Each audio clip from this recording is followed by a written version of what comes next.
Hey guys, Jared Wesley here of Live Traders, and it is that time of the week. It's lecture time. This week's topic, guys, is the 3 fallacies that most traders make. Not just new traders, but even some experienced traders, guys. It's an important one because we dig a little bit deeper into psychology today. Don't worry, there's some charts in there too for those of you that can't pay attention to text slides. But we talk about the 3 fallacies in trading. The 3 fallacies are, guys, number 1, use the tightest stop loss possible. A lot of you out there erroneously think that the tighter the stop loss, the higher the reward to risk, but there's so many problems with that thought process, from the spread to the number of shares to the slippage you're gonna get. We're gonna talk about that as well. Number 2 is you can't go broke taking profits. The problem is many of you are going broke exactly for that reason. You're getting out of your winners way too soon while you're letting your losers tank against you. It's a massive problem. And the third one is get to break even as soon as possible. Wrong. It's another erroneous thought process. Many of you are getting to break even only to get shaken out and then watch the trade go in your direction ultimately. So those are the 3 fallacies in trading that we're going to talk about today. I think they're very important. I think it's a good lecture because we dig a little deeper into the mentality. I show you some trader results of what people have done when they have used that thought process. You can't go broke taking a profit, or you raise your stop loss to break even too soon. There's definite issues and problems with that. So I think it's a good lecture. I think you can learn a lot from it. As always, guys, if you like these lectures, please click the like button. If you like the channel, please hit that, smash that, crush that subscribe button. I'm Jared Wesley of Live Traders. Let's get to it.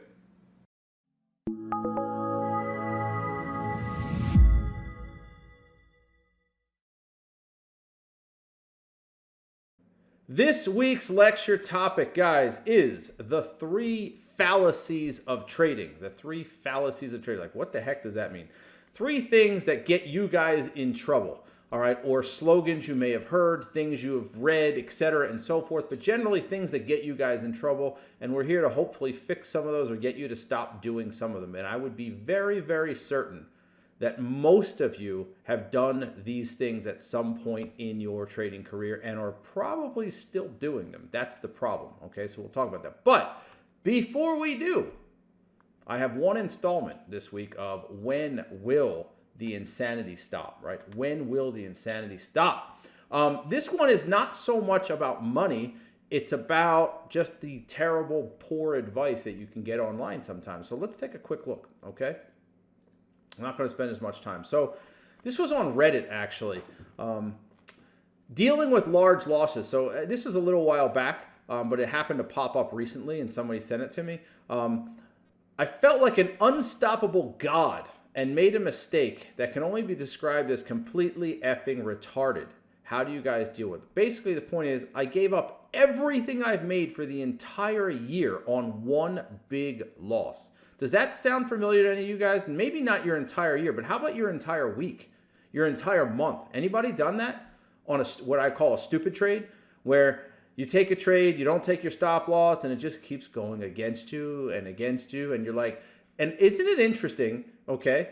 And you can tell, you know, we've all been through this. Isn't it interesting how the second the trade goes against you and you realize it's probably not coming back today, right? You get that point, it's probably not coming back today. What do you start doing? Seriously, be honest about it. You start reading the news. You start going to Google, and you start going to Yahoo Finance or NASDAQ.com, and you start reading the news. All right, is there any earnings coming out soon? Is the CEO doing anything? Isn't it crazy? You know you've done it before because you're sitting there going, I should have taken my 1R loss or slippage 1.5 or 2R, and now you're down 5R, 10R, all right? And now you're in hopium, and that's not trading, that's gambling. But that wasn't really the point of when will the insanity stop today. The point was the advice that this person received at the bottom. First line, I ride it out. Last November, I experienced what many would have ran and took their losses. I'm talking 25, 30 grand a day down, right? I rode it out and came back and more. It's a hard pill to swallow, but it's the problem when everyone jumps out of fear. There's a common saying, be like a fireman. You run into a burning house, not out of it. Well, in trading, you should never be close to a burning house. You should be out when you see the spark. The second you see the spark, you're gone, okay? Out the door. I'm not going to stick around for the fire, all right? This is craziness. This is a trading comment, not an investment comment. This whole 71 comments were about this person's trading. And this is the advice that people get. And you wonder why they do such foolish things, because they're getting advice from people they don't have any idea, have any clue about trading. But I guess it makes them feel good. Misery likes company. But my point is people are doing this stuff. So I guess I don't feel that bad for them. But this is the advice you get when you go out online and you hear it from these gurus and gurus. And we saw it a couple weeks back. No, it's actually a couple months back, where somebody was down like $5,000 or $6,000 on a trade, and when they finally got to plus 100, they closed it out. Think about that. They didn't care what the bottom was, but they finally got back just above water and they get out of the trade. And that was one of those online, internet, YouTube gurus. That's terrible money management. Just terrible. Take your licking. Live to fight another day. Okay? All right, let's dig in. This is part of today's lecture, even though there's a couple slides before today's lecture, but it's part of today's lecture, okay? Trust me. All right, so Tesla fundamentals. No, this isn't a hate on Tesla, okay? And by the way, this was put in here on Monday. Tesla's like significantly higher now, isn't it? All right, so these numbers are a little bit off. I think I did this on Monday, all right? So at the time, Tesla was at $401.52, okay? Now, the last I checked, and this is just a theory, just throwing it out there, you know, losing money in a business is not generally why you're in business, okay? At least, well, not why I'm in business. I mean, maybe some of you guys out there are. But Tesla lost, what is that, $862 million? Is that what that comes out to in December 31st, that quarterly? All right. But their PE ratio, and this is as of NASDAQ.com and Yahoo Finance, is 1,034.07. That's their PE ratio. Now, is that accurate? I don't know. I just took the screenshot. Their market cap's $374 billion, okay? And then Tesla, I don't know what they're trading now, but it's higher than that. So it might even be close to $400 billion, okay? Hold on, I want you to sink those numbers in. There's a point, there's a method to my madness. This isn't about dogging on Tesla. It's not about that at all, okay? So their financials don't look the best. They're kind of spotty. The last 4 years in a row, they're getting better, they're getting worse, they're getting better, they're getting a little worse, they're getting better. I mean, it's just all over the map, okay? But their stock seems to do one thing. Why is 2020 like a Cinderella story for Tesla? I really, truly don't know. I don't follow Tesla news, but I don't know why the stock has up 500 or 600% this year. All right. But I wanted to show this to you. And again, I'm getting to a point here. Trust me, there's a point. All right. Other than Elon token up. All right. Ford, GM, Chrysler, Fiat, Toyota, Honda, Volkswagen, Hyundai, Renault. Why did I pick those? Because they happen to be 8 of the 10 largest manufacturers in the world. 8 of the 10 largest manufacturers in the world, right? They total about $476 billion in market cap. Tesla's worth $374 billion, and now worth more than that, okay? So Tesla's worth 78% of the value of the top 8 largest car manufacturers in the world.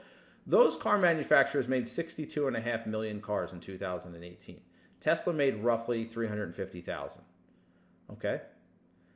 62.5 million, 365,000. Now, the other thing I wanted to throw in here is most of these car manufacturers are very profitable, especially companies like Toyota and Honda are very, very profitable companies. I think we saw on the last slide that Tesla isn't. Now you're going, Jared, get to the point already, okay? And by the way, we'll get to NKLA in a second. Yes, it's on the next slide, all right? I have a point. I'm going to make you wait for it. I have a point. I'm going to make you wait for it. I just wanted to just show you the numbers so you could see them, okay? Less than half a percent, guys, of all the cars made in the world produced by Tesla in 2018. 88 million cars were produced. Tesla made less than half of 1% of them. But it has a larger market cap, or a market cap that's 78% of the top 8 largest car manufacturers in the world. So you got to ask yourself, if somebody gave you the option of owning all 8 of these or owning Tesla, just on fundamentals, which would you choose? I'm not asking, I'm just asking you to think about it. Okay, just on fundamentals, which would you choose? There's a method to my madness. I'll get to it in a minute. Okay. NKLA, all right? This is the weekly chart of NKLA. Earlier this year, this company wasn't worth the paper it was printed on, and I'm not so much sure it's worth any more than that now. I just put this little smiley face here because it says data is currently not available for NKLA financials. I find that odd for a stock that's listed on the NASDAQ, that financials are not currently available. You are listed on the NASDAQ, so maybe I needed to dig deeper. Maybe they're on a different website. But I consider NASDAQ.com to be, fairly reliable. You would hope that on NASDAQ.com, it's a NASDAQ stock, they would at least have the financials for NKLA, right? Method to the madness is coming. They don't make any money, okay? Their estimates are minus 30 cents a share. Yeah, not such a good thing. Last I checked, they don't have a working vehicle.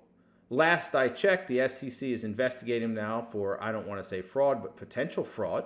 Okay, because when you show a truck moving and it's literally rolling not under its own power, but because of the law of physics, that's a problem. You're sitting here, okay, Jared, that's great. What does this all come down to? By the way, I just want to show that.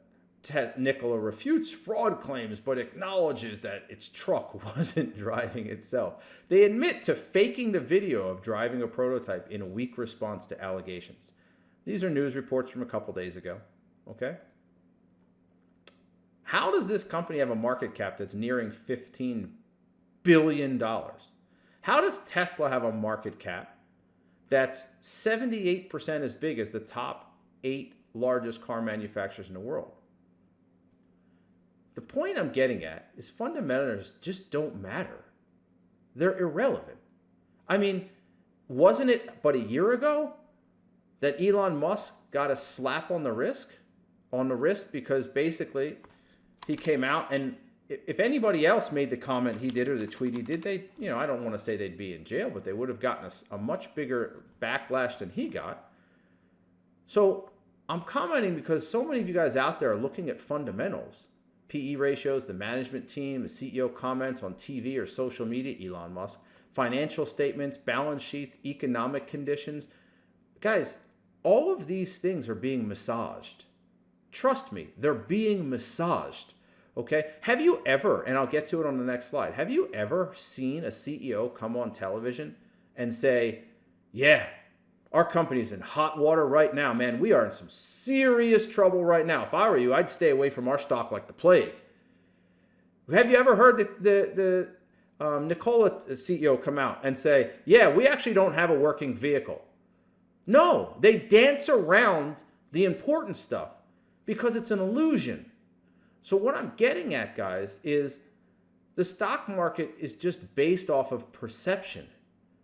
And that perception is not always based off of actual information.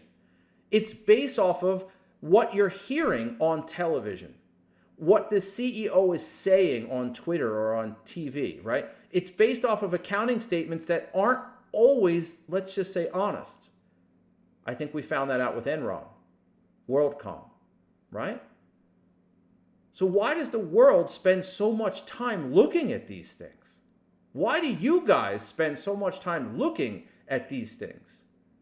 They're all massaged. They're all manipulated. Why? For the purpose or the betterment of the company. Not the betterment of the investor, the betterment of the company.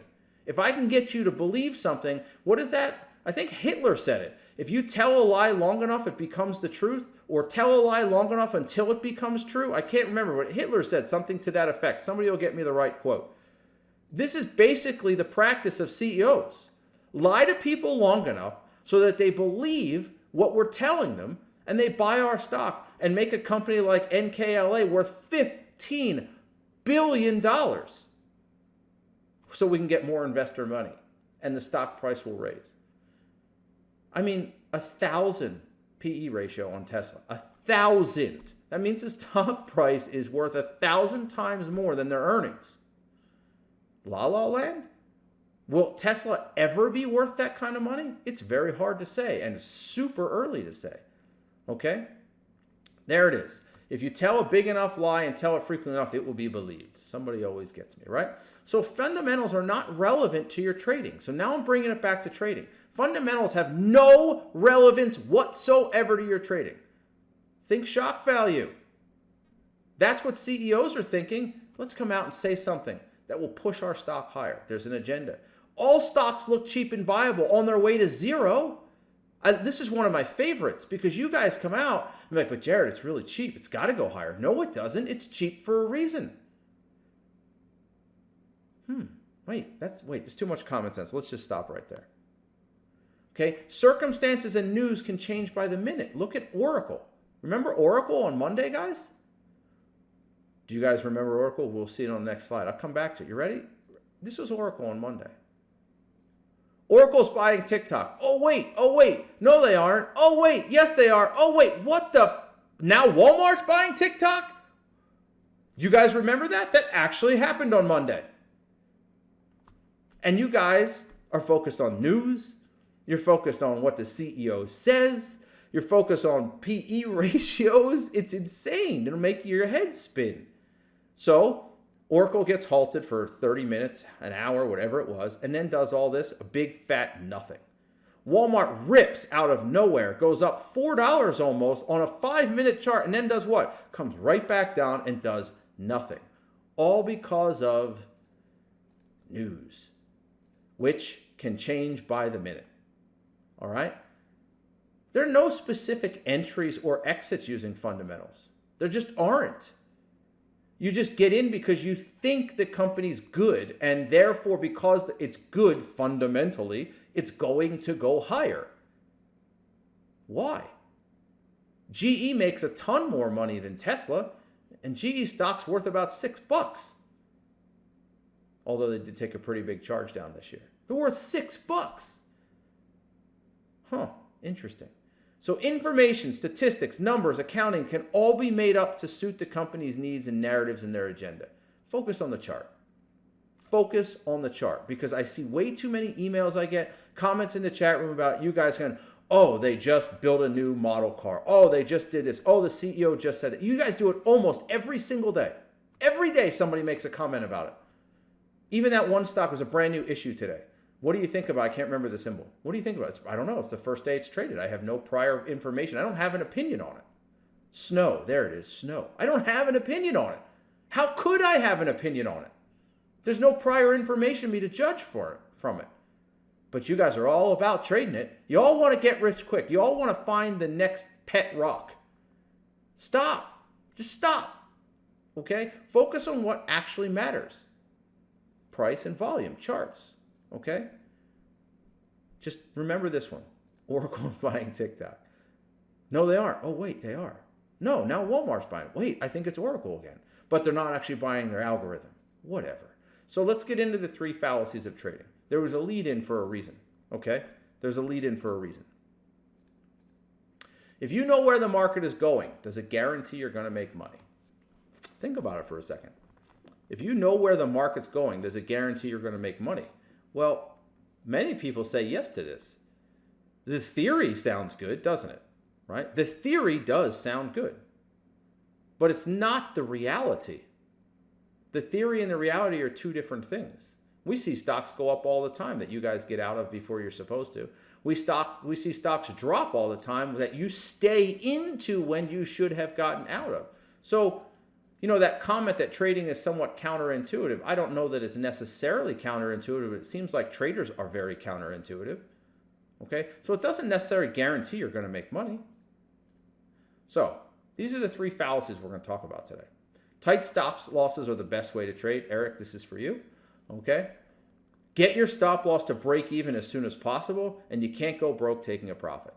We're going to talk in detail. Don't worry, there's some charts involved today. Tight stop losses are the best way to trade. Get your stop to break even as soon as possible, and you can't go broke taking a profit. I'm here to tell you that these 3 things are precisely the reason many of you aren't making money. Okay? So, where does this come from? Tight stop losses. Likely the idea that a tight stop loss translates into a higher reward to risk. That's the only, it's one of the few things I can think of. I think, okay, the tighter my stop loss, and the more the stock moves, the more I make. So if I use a 10-cent stop loss and the stock moves $1, I make 10 to 1. If I use a 50-cent stop loss and it moves $1, I only make 2 to 1. So people are always, always, always looking for the tightest possible stop loss. But they're not factoring in a lot of other things. What are some of the issues with this statement? Well, it's easier to get shaken out of, only to watch it possibly go higher later. You need more shares of a stock when you have a tighter stop loss, which means it's harder to get filled. Spready and whippy stocks will give you far more slippage when you stop out with a tighter stop loss. Try a dollar stop on Amazon and tell me how it goes. Sure, when it works, you feel like a hero, but when you lose, you're going to lose 3-1 on that thing because just the slippage alone is going to hurt. Okay? And you're going to get shaken out of it quickly. Some stocks need to wiggle, so you're likely to get stopped out a lot more often, just like the shaken out thing. So this idea is a fallacy. Use the chart for your stop loss. Look at the spread of the stock. Look at the whippiness of the stock. Look at the price of the stock to get a better idea or understanding what your stop loss should be. This idea that the tightest possible stop loss is the best is not accurate. Okay? And people love to tell me when they made 5-1 or 10-1 on a trade, but they don't like to tell me the slippage they take when they stop out. Okay? And besides, when you talk about risk level, you're risking the same amount of money. It's not like you're risking less money because the stop loss is tighter. You're risking the same amount of money. Okay? General flaw. Newer traders think they'll lose less with tight stops. Well, it's deeply ingrained in the idea of the get-rich-quick trader mentality. The tighter my stop, the quicker I can get to my target, or the quicker I can get a huge target. Okay? It's the same reason so many traders are drawn to penny stocks. Be honest, you're drawn to penny stocks. They're cheap. The perceived tight stop losses with the idea that they move a lot. Oh, and I have a small account so I can actually trade penny stocks. It's perfect for suckers, man. It's perfect for gamblers. It's not that you can't make money trading penny stocks. I'm not saying that. I'm saying when you look, guys, okay, and I hate to be honest about this because it pisses people off, but go to any penny stock trading room. I bet you 90% of the traders in there have an account less than $10,000. Most of them have probably a $1,000 to $5,000 account. Why? Because they're not ready to be a trader yet. They're just a hacker. They're a gambler. They're drawn to the idea of you can take $1,000 and turn it into $100,000 or $500 and turn it into $1 million. All right? All the Furu Fouriers out there. That's what they're drawn to. It's an erroneous thought because it all ties back to the get-rich-quick mentality. The one thing that this will do, though, it'll make you an ex-trader real quick. It'll blow up your account real quick. So they sit there and go, well, I can't buy 1,000 shares of Amazon. I better go trade a $2 stock because I can buy 1,000 shares of that. And maybe I can get a 5-cent stop loss and maybe it'll pop 20 cents. It's erroneous, okay? Get your stop losses to break even. Again, don't worry. Got plenty of charts coming for you. I know you guys have a hard time focusing on text slides. I know. You like the sex appeal. Get your stop to break even as soon as possible. Guys, break even stops are a mental crutch, period. For 90+% of traders, they're a mental crutch. Ideally, stops should be based on the chart, not on emotions. We base stop losses off the chart because they give us an edge, right? Past price action predicts future price movement or helps predict future price movement. That's the whole crux of technical analysis trading. So getting to break even is a mental crutch. It's something we do to, quote, handle the trade, right? There's something about Mary. You know what I'm talking about, those of you know. The chart has no idea where break even is. The chart has no idea what break even is. The chart doesn't know where you got in. And remember, not everybody in the world is trading 3-bar plays, breakouts, and buy setups. Unwall just bought a buy limit on BABA today. Bought it on a pullback in a semi-random area. The chart doesn't know where break even is for you. So why would you base break even? Or why would you get to break even without basing it off of the chart? It's a reaction based on having a stronger fear of loss and hope for gain. Admit it. Admit it. It's a reaction based on having a stronger fear of loss than a hope for gain. Why do traders let losers run and cut winners short? Ego and fear. That's it. It's a fact. It's a fact. You need to accept this fact. Okay? Now, are there exceptions? Yeah. You guys are sitting there going, wait a second, Jared, what the hell are you doing here? You break even, you move to break even on your stops all the time. On every damn trade you do it. I do. And it's two things. It's a mental crutch. You could have to admit that because it is. It's a mental crutch. And two, I find it to be profitable for my style of trading. But many of you out there moving your stop to break even, just be truthful about it. You haven't back tested it over 500 to 1,000 trades. You haven't. You haven't done it. You're just doing it because it helps you mentally as a crutch. Okay? Some of you have done the back test, but most of you haven't. So you don't even know if moving your stop to break even is more profitable than not moving your stop to break even. So it's a mental crutch because of fear. Your fear of loss is stronger than your hope for gain. Okay? It's just flat out is. Now, this is what I want to get at. And this is the fine line here. We're dancing a fine line. Every trader has to manage one thing first, themselves. You have to manage your personality first. Okay? We all do. We all have to manage personality first. So I don't mind a trader having a slight mental crutch. But the fact of the matter is, to learn proper trading, you should be using a style that's conducive to your personality but still makes money. And you're not going to know what that style is in your first 3 or 4 months. You're still going to learn it.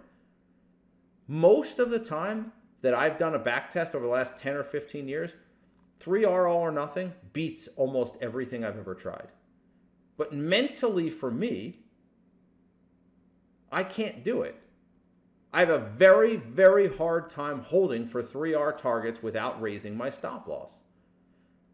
Yet, the numbers, the back test, the statistics suggest I should just do it. That is the $64,000 question in trading. What do we do about something that's more profitable, but something you can't follow? Is this a Nike commercial? It's not. You don't, quote, just do it. It sounds really good in theory. But breaking your plan is a sure way to the poorhouse. So what I'm getting at is going to break even almost always is, in fact, a mental crutch. But is it okay sometimes? It is.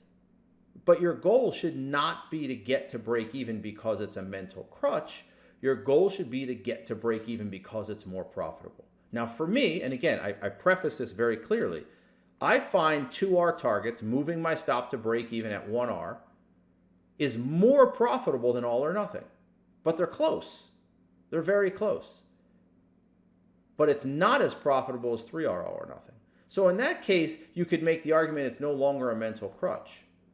But the problem with you guys is you don't know that. You haven't done that back test.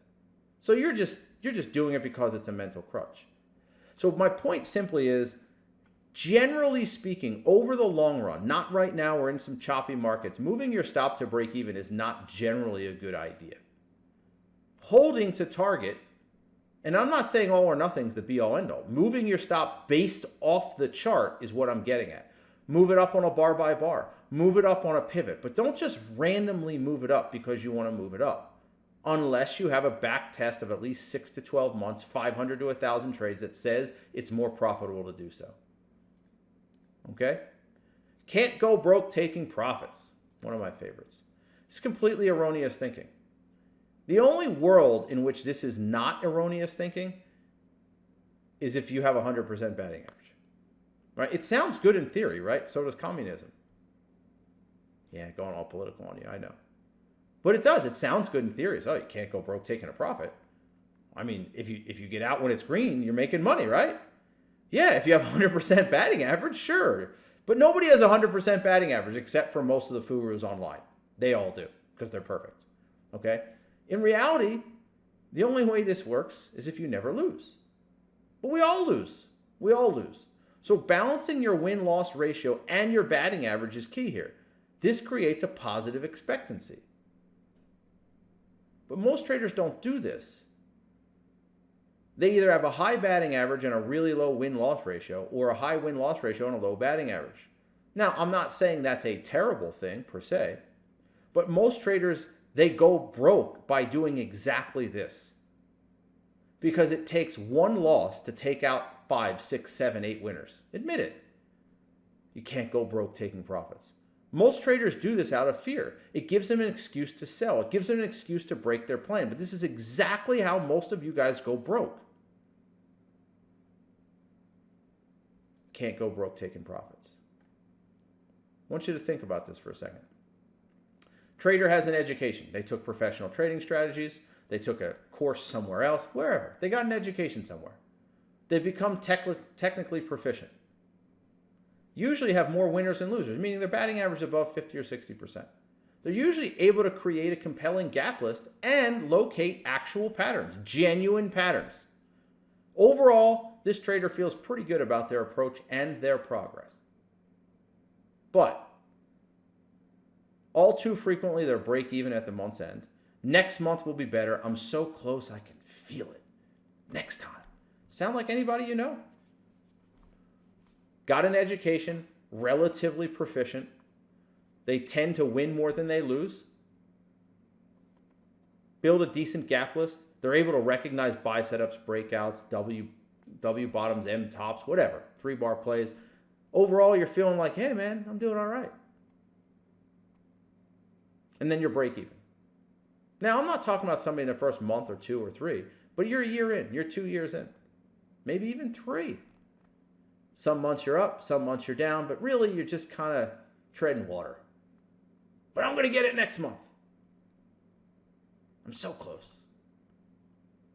Everything we just talked about, those 3 fallacies, is why. Okay?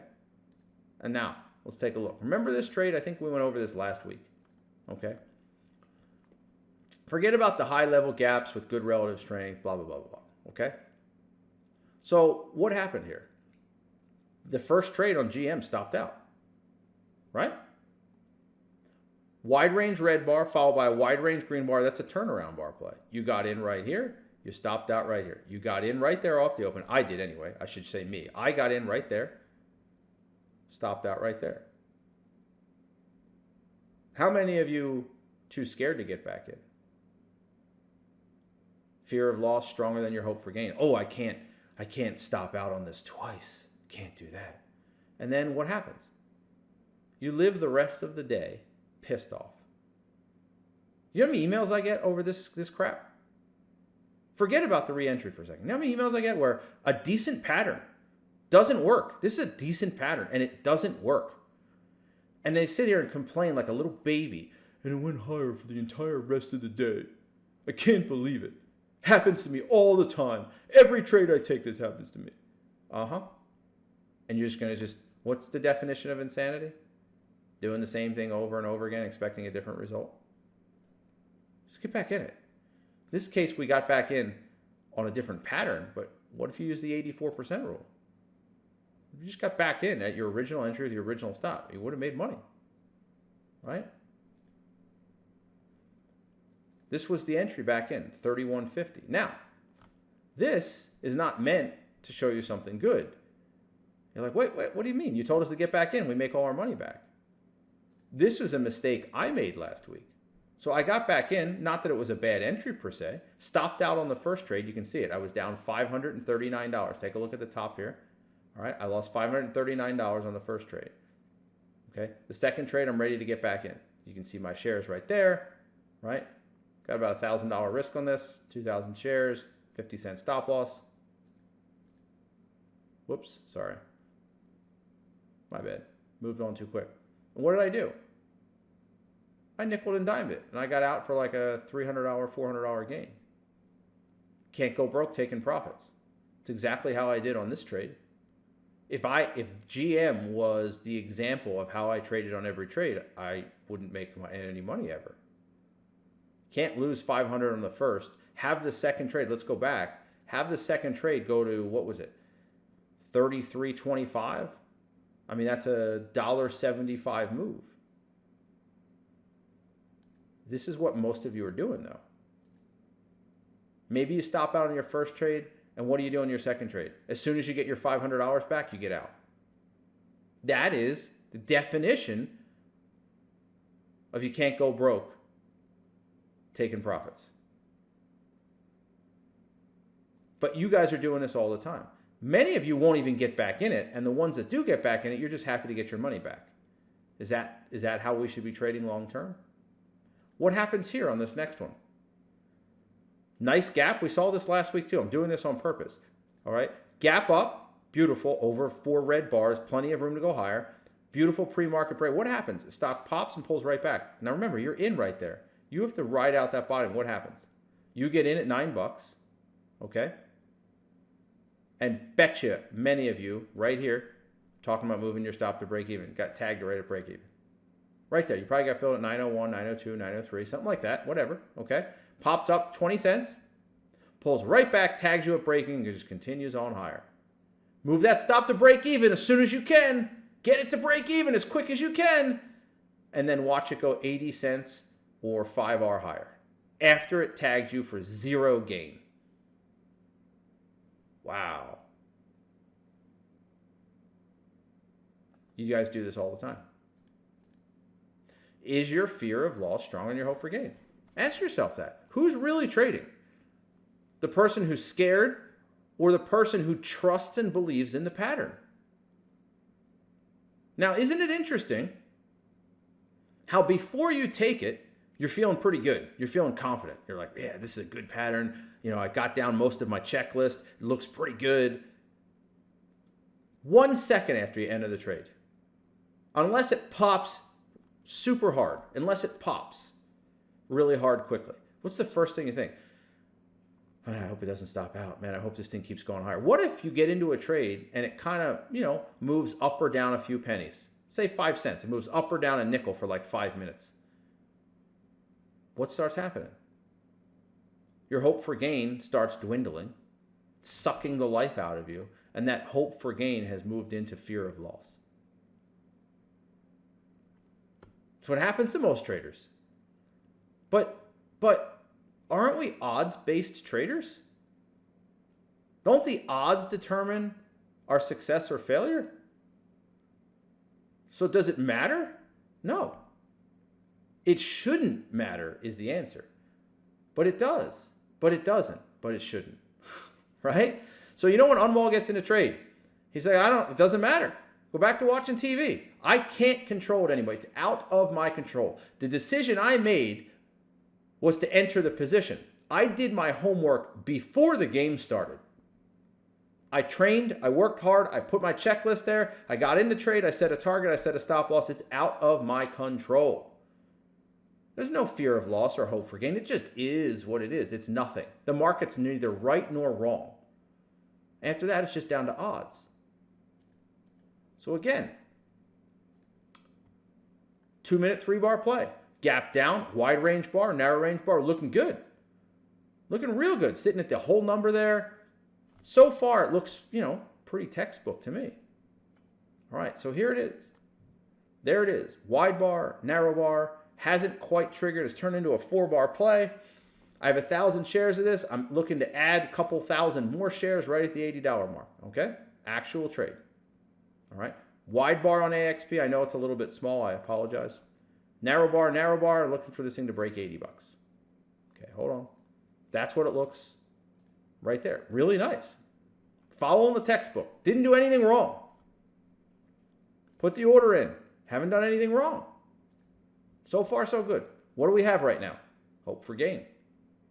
That's the mental approach right now. Beautiful pattern. Putting the order in. Hope for gain is strong. Ooh, hope for gain is really strong. Shit's looking good. Moving in my direction. Okay. Up $415 on it. It's moving down. Looking good. Shit. Damn it. Now, what's the point of this slide? What's the purpose here? What's the genuine purpose here? This is exactly, okay, let me see if I go one more here. This trade reinforces bad habits. This trade reinforces bad habits because you did everything right. And shouldn't this be one of those get to break even as soon as possible trades? You can't go broke taking a profit trade, shouldn't it? Up 400 and some bucks. Get to break even, can't lose. Take some money off. Can't lose. This reinforces bad habits. You look at it and you go to yourself, okay, gap down. 80 bucks was the entry. We're below support. This is our tradable void. We get a wide bar, a narrow bar. It goes down and then completely rolls on us the opposite direction. This takes you back to those fallacies. It takes you back to, I knew I should have moved my stop to break even. I knew I should have taken some off. But yet the trade was looking great. You can't predict this wide range green engulfing bar. There's nobody in the world that can predict that except for the Furus online.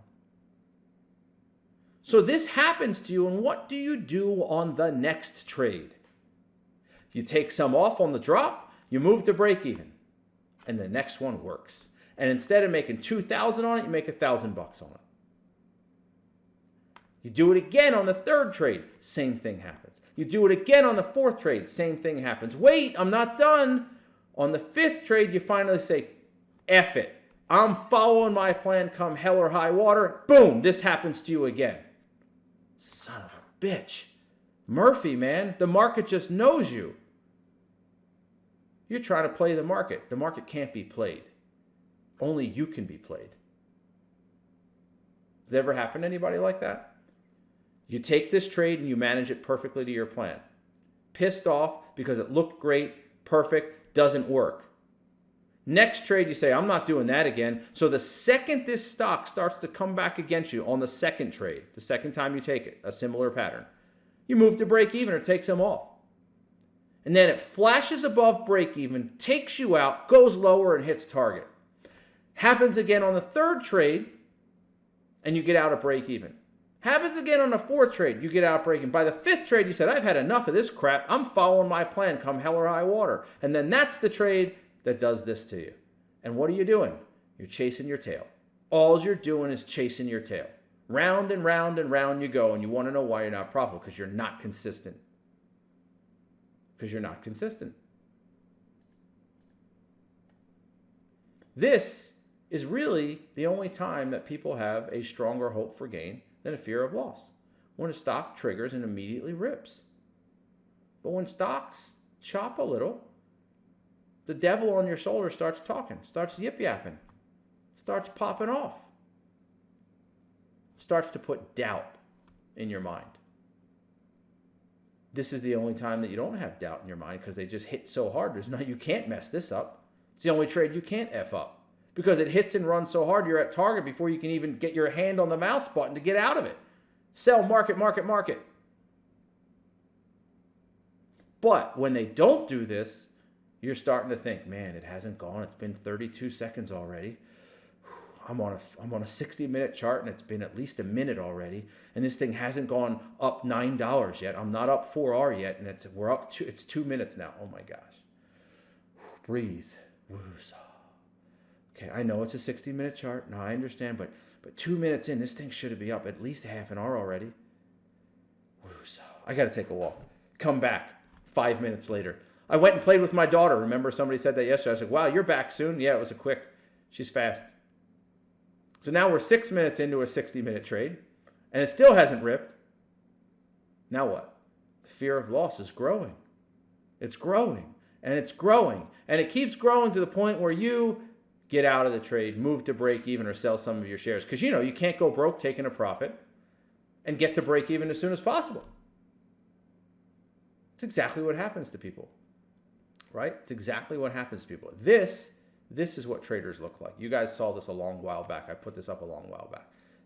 Now, I'm just going to focus on the bottom because it's the only thing that really matters. 55% batting average. 6 winners, 5 losers. Person made $32 after fees. Granted, we don't have trade fees anymore. This was a while ago. But still, you get the point. 6 winners, 5 losers to make $32. Average risk was $155. Average risk was $155. Let's not talk about all the other stuff. Risk is all over the map. I get it. It's not the point. $32. How many of you do this? Seriously, how many do this? You take 5, 10 trades to make minimal money. And yet your batting average is 55%. Crazy. Your average winner is 8 cents. Your average loser is 11 cents. Craziness. Nuts. How about this? You guys have seen this a while back too. 14 up days, 8 down days, $694 on $145 risk. So you had 14 up days to 8 down days. Basically almost 70% of the time you're up. Almost 70% of the days you are up. You make money 70% of the time. And you only made 4R this month? 4.5R? Is that a joke? 70% of the time you're up, but you make 4R. Your trading plan, on the other hand, had it been followed, made somewhere in the neighborhood of 44R. So just take one of the 4s off for you, 4.7R for you, and your plan made 44R. And guess what? Very similar up to down days. Your trading plan had 7 down days and 15 up days. Think about it for a second. 70% of the time you were up and you only made 4.5R. Your trading plan was up 15 days and 7 down days. Very similar to 14 and 8, right? But your trading plan made 10 times more money than you because you're nickel and diming the shit out of everything. You're nickel and diming the shit out of everything instead of just letting them ride. Think about it. This should tell you a little bit about human psychology. I showed you guys this a few months ago, okay? I'll read it briefly. Who cares who did the experiment, okay? Students were told to assume they had just won $30. You just won 30 bucks. You're offered a coin flip upon which they would win $9 or lose $9. Okay? So you're offered a coin flip. You have $30 in your pocket. Coin flip. To win 9, so that means you'll be up 39 bucks, or lose 9, you'll be down to 21 bucks. 70% of the students opted for the coin flip. 70% took the coin flip. They did the same experiment, $30 for certain versus a coin flip in which you'd get $21 or $39. Only 43% of the people opted. Guys, what's the difference? There's no difference. They're the same damn thing. What's the difference? 70% of the people chose the first one. 40 exactly. Well, that's what I'm getting at. Fear. Here's the problem. The second paragraph is really the $64,000 comment. Some of the problems of interpreting human behavior in the face of risk has to do with, and this is important, the problem of people making decisions on the basis of subjective assessments of probabilities, which may be quite different from the objective or true probabilities. Think about it. The subjective assessment of probabilities versus the objective or true. And I'll tie this all the way back to fundamentals. Fundamentals are not objective or true probabilities because people lie. CEOs lie. Account statements lie. Accountants lie. How many companies in the world have gotten in trouble for fudging their financials? A lot.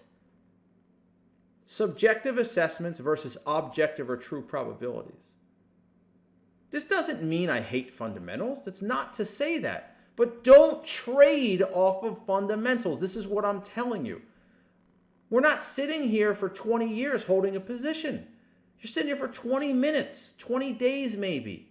Don't trade off of fundamentals. And I'll tie it back into what we just talked about. Fear of loss is stronger than hope for gain. The second you go green, you immediately go from hope for gain to fear of loss. The immediate time you go red, you automatically go, I hope for gain. Screw the loss. I can't lose. My ego's so big, there's no way I could take a loss on this. I'll sell it a penny in the money. But I'm willing to lose $1 to make that penny. How many of you have been there? I'm willing to let the stock go down $1, $2, $3, but the second it gets back to break even or slightly above, I'm gone. I'm out of here. Whew, thank you, Lord. I got back to break even. But you didn't care what your risk exposure was, what your loss exposure potentially was. That's not trading. That's gambling. And you want to know why so many people fail? It's because of that attitude. And no, I'm here to tell you emphatically, it is not a badge of honor and it's not acceptable to ever blow up a trading account. Not ever. It's not part of the learning process. Anyone who tells you that, run away from them. You should never blow up a trading account, ever. Okay? If your trading account's $500, trade $1 risk. Trade 1 share lots.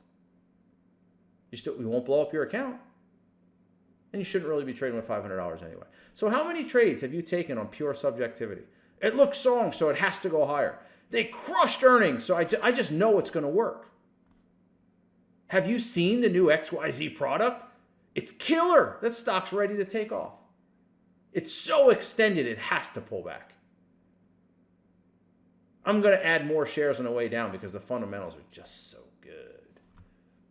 You've all done it. Get to break even as quick as possible. Can't go broke taking profits. Whew. Stop, guys. That's all I can tell you. So I'll ask and I'll end with this. Is your fear of loss stronger than your hope for gain? What this is really asking? What this is really asking is simple. Do you trust the odds? That's all this question really is. Is your fear of loss stronger? The question should just be, do you trust the odds? If the answer is no, then your fear of loss is stronger than your hope for gain.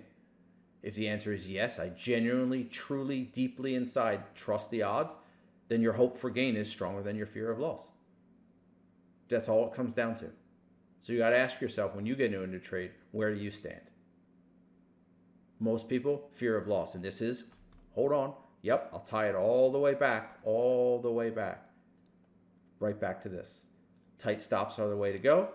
Get your loss to break even, get your stop loss to break even as soon as possible. You can't go broke taking profit. All these things are based out of fear. Right? They're all based on fear. So, do you trust the odds or not? I'll leave you with that. All right? Do you trust the odds or not? All right. Hope you guys enjoyed that lecture. Hope you got a little bit out of it. And I hope it will help you adjust or change your trading to be more profitable. I'm Jared Wesley. We'll get back at it again next week.